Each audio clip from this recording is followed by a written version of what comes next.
यानी कि 8.1 के 5 क्वेश्चन आप पिछली वीडियो में देख चुके हैं और अगले यानी कि 5 बचे हुए क्वेश्चन और हम करेंगे और एक लास्ट क्वेश्चन रह जाएगा ट्रू एंड फॉल्स। अगर उसकी भी रिक्वायरमेंट हो तो आप मुझे कमेंट बॉक्स में जरूर लिख देना। चलिए अब हम यहाँ पर ध्यान देते हैं। सबसे पहले क्वेश्चन में गिवन है कि cos A इक्वल है cos B के और दोनों एक्यूट एंगल है। याद रखना क्वेश्चन में बोला हुआ है A एंड B, ठीक है, बोथ आर एक्यूट एंगल। अगर वो एक्यूट एंगल हैं उस सिचुएशन में हम उसे कैसे सॉल्व करेंगे? तो एक्यूट मतलब 90 से छोटे हैं, ठीक है, तो C को मैंने 90 पर ले लिया। अब कैसे सॉल्व करना है वो आप लोग ध्यान दीजिए। सबसे पहले जैसा कि हम जानते हैं क्वेश्चन के अंदर कि cos A cos B के बराबर है, तो पहले हम cos A की वैल्यू निकाल लेते हैं। अगर थीटा यानी कि एंगल A पर है तो आपको पता है एंगल के ठीक सामने परपेंडिकुलर होता है, 90 के ठीक सामने हाइपोटेनियस होता है और बची हुई साइड बेस होती है, ठीक है बच्चों। और हमें पता है cos A की वैल्यू होती है बेस अपॉन में हाइपोटेनियस। अब हम देखते हैं बेस क्या है हमारा, तो बेस है जब एंगल A पर है तो बेस है हमारा AC, ठीक है बच्चों। हाइपोटेनियस चेंज नहीं होता है और वो है हमारा AB, ठीक है। अब हम यहां पर ध्यान देते हैं क्वेश्चन के अंदर दिया हुआ है cos B की वैल्यू हमें फाइंड करनी है क्योंकि वो इक्वल है। इक्वल करने से पहले हम उनकी वैल्यू निकाल लेते हैं।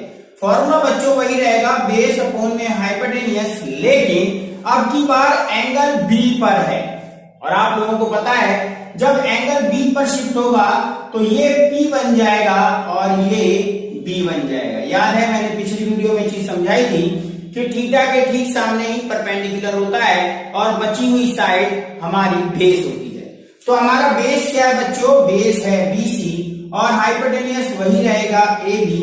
इक्वेशन हो गई सेकेंड, बिकॉज क्वेश्चन में ये हमें गिवन है कि cos A इक्वल है cos B के, ठीक है बच्चों। cos A अगर cos B के इक्वल है तो हम जानते हैं कि cos A की वैल्यू है AC अपॉन में AB और cos B की वैल्यू है BC अपॉन में AB, ठीक है। तो इसका मतलब AB से AB आप कैंसिल करते हैं और आप इसे लिख सकते हैं AC इक्वल है BC के। चलिए आपने AC के बराबर BC को ले आए और अब हमें क्या करना है? हम ये जानते हैं एक रूल के अकॉर्डिंग कि अगर किसी ट्रायंगल की 2 साइड इक्वल होती हैं तो वो आइसोस्केलस ट्रायंगल कहलाता है और आइसोस्केलस ट्रायंगल में जो साइड इक्वल होती है उनके अपोजिट एंगल भी इक्वल होते हैं। तो हम सिंपली लिख सकते हैं AC। याद रखिए ये रहा AC, इसके ठीक सामने कौन सा एंगल पड़ रहा है? B और BC के ठीक सामने पड़ रहा है एंगल A, ठीक है। क्यों इक्वल है? रूल लगाया आपका opposite angle of equal sides, ठीक है बच्चों। Opposite angle of equal sides equal होते हैं, इसीलिए हमने प्रूव कर दिया कि एंगल AB के इक्वल है, यही हमें लाना था, ठीक है बच्चों। आपने ये सीख लिया। अगले क्वेश्चन पे आते हैं। हमें दिया हुआ है cot थीटा। cot थीटा कितना हुआ बच्चों? cot का फॉर्मूला होता है B अपॉन में P, ये आप सब जानते हैं। नहीं जानते बेसिक वीडियो आइडेंटिटी की मैंने बना रखी है, उसे आप जरूर देखिए ताकि आप उन फॉर्मूलों को याद करने के बाद इन्हें इजीली कर सके। और यहाँ पर देखिए आप B अपॉन में P है तो यहाँ पर हम लोग जानते हैं B अपॉन में P है तो H गायब है। कौन गायब है? H गायब है और H का फॉर्मूला था P square plus B square, ठीक है बच्चों। P की वैल्यू कितनी है आपके पास? 8, B की वैल्यू है 7। अगर हम इसका स्क्वायर करते हैं बच्चों तो 64, 49 आता है और अगर इन्हें जोड़ दें, ऐड कर दें, 113 आता है। इस तरीके से आपने हाइपोटेन्यूज की वैल्यू निकाल ली है और वो हम यहां पुट करते हैं। देखिए 1 प्लस साइन, ठीक है, और साइन की जगह पर हम पुट करेंगे फॉर्मूला, वो होता है P अपॉन में H।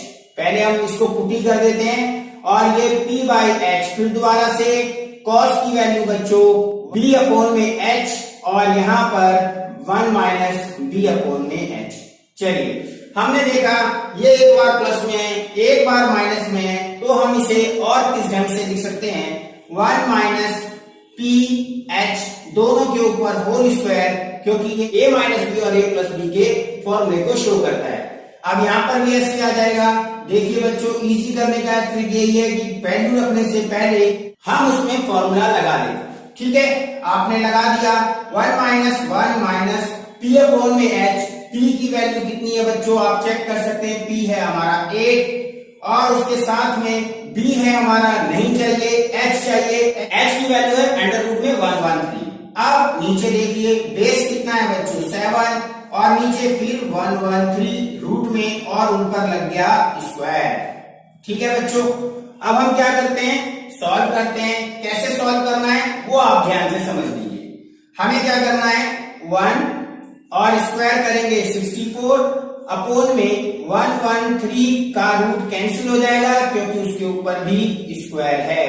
ठीक है, नीचे आपका क्या आएगा 1 माइनस 49 अपोन में 113। सपोज 1 करेंगे, यहां भी 1 करेंगे और एलसीएम ले लेंगे। ठीक है, और यहां से इसकी मल्टीप्लाई, यहां पर 113 माइनस 64 बच्चों 113 माइनस 49 अपोन में 113। अब क्या रूल है, सिंपल सा रूल है, वो हम यहां कर देते हैं। क्या, अपर लोअर मिडिल मिडिल की मल्टीप्लाई होती है, लेकिन पहले सब्ट्रैक्ट कर लें। इसमें से माइनस करोगे तो बच्चों 49 आएगा, अपोन में 113 आएगा और साथ में आप ले सकते हैं 113 में से माइनस करेंगे तो 64 आएगा, अपोन में फिर 113 आएगा। रूल लगाएंगे अपर लोअर मिडिल मिडिल। अब आप यहां ध्यान दीजिए, अगर मैं 113 की मल्टीप्लाई करता हूं 49 से और अपोन में 113 की मल्टीप्लाई करता हूं 64 से, तो ये कैंसिल हो जाते हैं।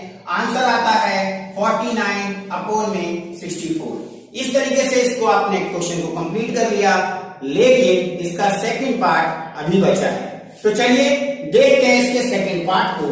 सेकंड पार्ट था कॉट स्क्वायर। हमें पता है कॉट की वैल्यू तो हमें दे ही रखी है। ठीक है, वो होता है बी अपॉन में पी। बच्चों उसके ऊपर लग जाएगा स्क्वायर। क्लियर है, तो बी क्या है आपका, बी आपका 7 है, पी क्या है आपका 8 है। स्क्वायर लगा दीजिए 49 अपोन में 64, ये भी आंसर हो चुका है आपका। लेकिन मैं आपको एक और शॉर्ट तरीके से बता देता हूं, जिस बच्चे को फॉर्मूले अच्छे ढंग से याद है वो इजीली समझ जाएगा। तो देखिए इसी क्वेश्चन को हम और कैसे कर सकते हैं।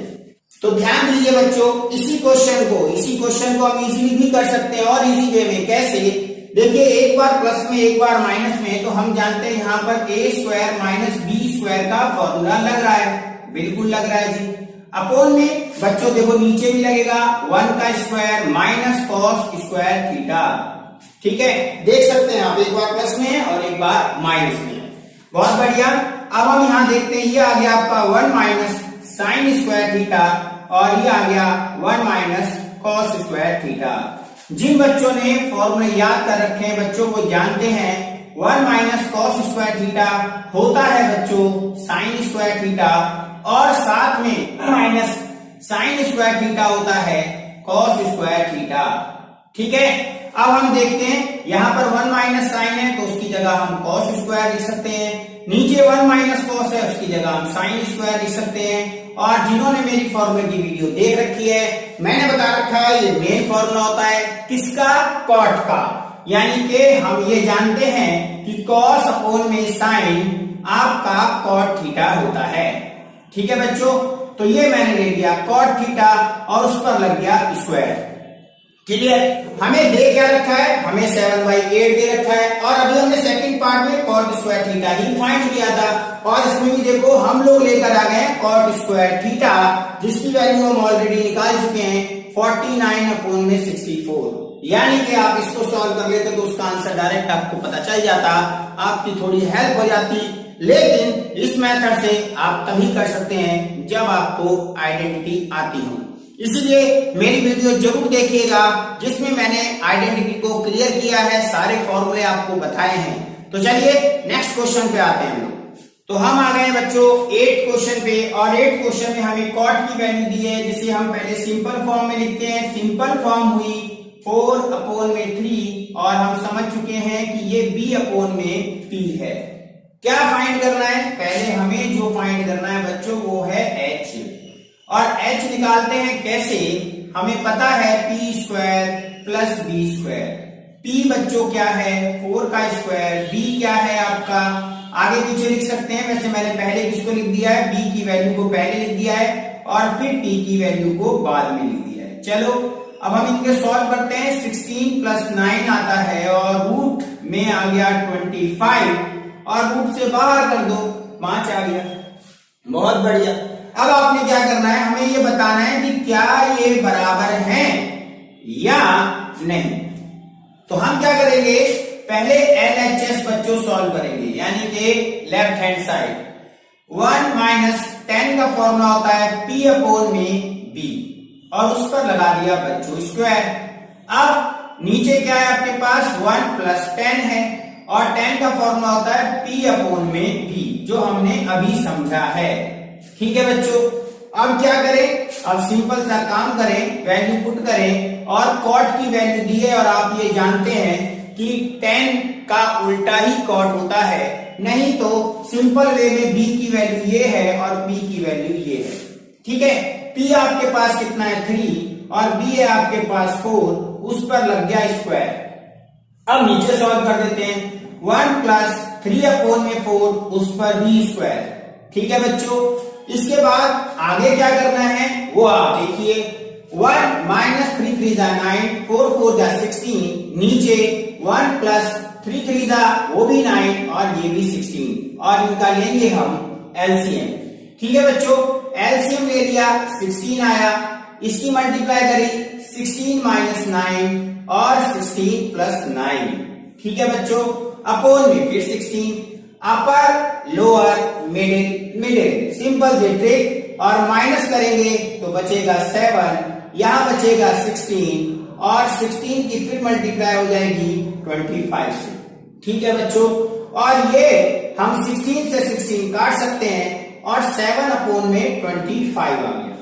लेकिन हमें तो बराबर लाना है। हमने अभी कौन सी साइड सॉल्व करी है? LHS। अब किसको सॉल्व करते हैं? RHS को बच्चों। RHS में हम लोग देख रहे हैं cos square A minus sine square A। ठीक है बच्चों, हमें बराबर लाना है, यानी कि अगर इसको सॉल्व करने पर 7 अपॉन में 25 आया है तो वो बराबर है, अगर बराबर नहीं आता है तो वो नहीं है, नॉट है। ठीक है, हम सबसे पहले वैल्यू रखते हैं। cos की वैल्यू होती है b अपॉन में h और स्क्वायर, फिर साइन की वैल्यू होगी p अपॉन में h स्क्वायर। अभी तक तो हमारे h का यूज हुआ नहीं था, लेकिन अब होगा। क्या रखेंगे बच्चों? देखो b की वैल्यू कितनी है आपके सामने है, कितनी? 4, और साथ में h कितना है आपने निकाला था 5, इसका स्क्वायर लगा दो। यहां पर p की वैल्यू है 3 और साथ में h की वैल्यू है 5, उस पे भी स्क्वायर लगा दो और कर दो भैया सॉल्व। अगर सॉल्व करने पर इक्वल आ गया तो समझो LHS बराबर है RHS के, अदरवाइज नहीं है। एलसीएम यहां सेम आ गया। जब एलसीएम सेम होता है बेझिझक ऊपर की वैल्यू एज इट इज ऐसे ही रख देते हैं। ठीक है, और साथ में जैसे ही हम इसे लेस करते हैं बच्चों, ऊपर आता है 7 और यहाँ आता है 25, और शॉकिंग न्यूज कि दोनों बराबर आ चुके हैं। और हमने ये प्रूव कर दिया कि LHS भैया RHS के इक्वल है, यानी कि जो हमसे बोला गया था वो बराबर है या नहीं। हमारा आंसर है यस, वो बराबर। ठीक है, तो हमने इस तरीके से 8 क्वेश्चन कर दिया।